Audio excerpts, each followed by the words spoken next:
Today I want to talk to you guys about something that's pretty controversial in the Helldivers community, and that is weapon balancing. And when I say balancing, I mean buffs and nerfs. So this video is quite different from what I usually do on this channel. Usually I do scripted videos, really polished content that I spend hours and hours editing.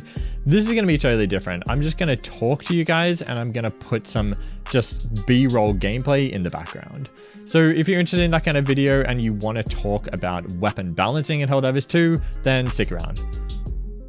Okay, so first up, before we actually talk about the kind of main point of this video, which is to sort of explain the purpose of the weapon balancing that we see in Helldivers 2, I just want to preface the video by saying I don't really agree with the way that Arrowhead have implemented their balancing strategy in Helldivers 2. I think that the way that they're implementing it is to sort of put the onus on the player base to test out the weapons and then to use that data that they gather from us players to then buff or nerf the weapons. And I think this is fundamentally the wrong approach. I think it shows probably the small size of the Arrowhead team and the fact that they're not investing a huge amount of manpower or time or money into play testing all of these weapons before they actually release them to the community. And they're actually using us to test them. So we are kind of play testing these weapons for them. And so I think in that way, they're sort of treating the game as though it's still in early access, even though it's already been released. So I think in a way, that's sort of what live service means maybe these days, is that it's sort of in perpetual early access. And so rather than being this totally finished product, every single bit of new content that gets released is continuously fine-tuned, and they use the community themselves to do that testing. So I don't really agree with this. I think they should do much more of this testing in-house. And then they should make sure that the weapons are balanced before they release it to us. But maybe it's just a sign of how small the development team is. Maybe they just don't have as much, resources that we're used to in, say, AAA games.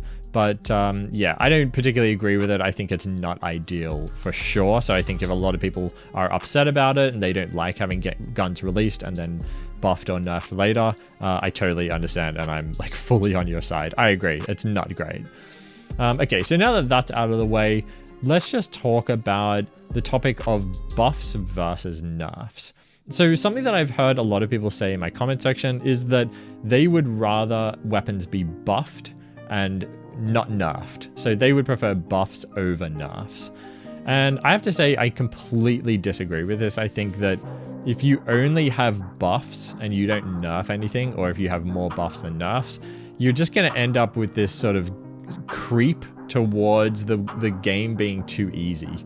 So say if we go back to the state where the railgun and the shield backpack and the breaker shotgun were massively OP, if we then just brought all of the weapons up to their level and made every weapon as powerful as them, the game would just be way too easy. And effectively what that would mean is that the lifespan of the game would be much shorter. Because if everyone's able to solo Helldive, then they're going to get over it pretty soon because there's not going to be any challenge left. So that's pretty obvious. It buffs, if you're only buffing weapons or you're buffing weapons to meet, other already extremely powerful weapons, you're just going to shorten the lifespan of the game. And that's not good for the game. It's not good for the community. So Arrowhead have decided to focus mostly on nerfing weapons that they see as being overpowered, weapons that are like catch-all weapons that you can use in basically all situations against all enemy types, like the railgun. And that just ensures that the player base is continuously challenged, that the game's not too easy for them, and they're able to have goals to work towards. They're able to maybe seek out other weapons and other strategies and stuff to deal with the higher difficulties.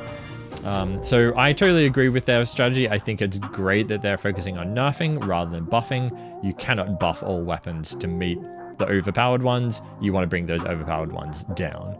So, okay, that's the second topic. The next topic I want to talk about is basically the reason for the nerfing, the reason for the balancing. Why is the balancing a really important part of Helldivers?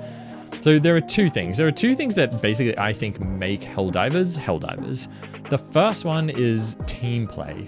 If you're familiar with Arrowhead, which I am, I've played basically all of their games, from Magicka to Gauntlet to Helldivers 1 to obviously Helldivers 2, you'll know that they are basically a co-op gaming studio. Every single one of their games is a 4-player co-op game. And so team play is absolutely core to an Arrowhead game and is absolutely core to Helldivers 2. And basically, in my view, if you have really overpowered primary weapons, you remove a lot of the necessity for team play. And in my view, that just totally breaks the game. And if you go back to the early days of Helldivers 2, when it was just released, we were in a situation where there were so many players who were capable of soloing the Helldive difficulty. It was just ridiculous. And as a veteran Helldivers 1 player, that's not something that we really saw at all in that game until pretty late on. There occasionally, you'd see YouTube videos of people soloing Helldive, but it was a ridiculous thing to witness. Like, it was just... I played that game for a few hundred hours, and I never even got close to Helldive difficulty. I was, or whatever the highest difficulty was, I was always like maybe third from the top difficulty. I never even got close to that highest difficulty as a team, as a full squad, let alone as a solo player. Whereas with Helldivers 2, within a week or two of it being released, people were soloing Helldive. And I just think that I was really, really terrified of that situation, because I thought, this game's gonna die. If it's this easy for people to just take on the highest difficulty on their own in a 4-player co-op game, that spells bad things for the longevity of the game. And I mean, if you go back to the early FAQs on the Discord server, there was a question I remember that was like, can I play the game solo? And the answer was, you can, but this is a co-op game, and so you're gonna struggle on the highest content. You're gonna struggle on the higher level difficulties. And I was really pleased to read that, because I thought, okay, great, that's in line with Helldivers 1, and that's in line with Arrowhead's like general game design philosophy. But after like a week or so of release of Helldivers 2, that wasn't the case. You could play it on your own pretty easily. You have a shield backpack, a railgun, a breaker shotgun, and you just destroy everything. You could just take out Bile Titans, like the largest enemy in the game, in like 8 shots or something. It's just ridiculous. So if you have really overpowered weapons, there's no team play required. So it's not Helldivers anymore. And the next thing that makes Helldivers, in my opinion, and pretty obvious, is the stratagems. The stratagems are a key part of this game, and really it's what makes Helldivers different from pretty much every single other third-person shooter out there. We have stratagems that require you to input a code in order to cool down. In order to call them down. You don't just press a button to call them down.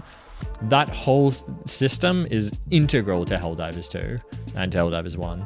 And if you have an overpowered primary weapon, it takes away focus from the stratagems. The stratagems are supposed to be front and center, just as the team play is supposed to be front and center. And if you have overpowered primary weapons, it just takes that up.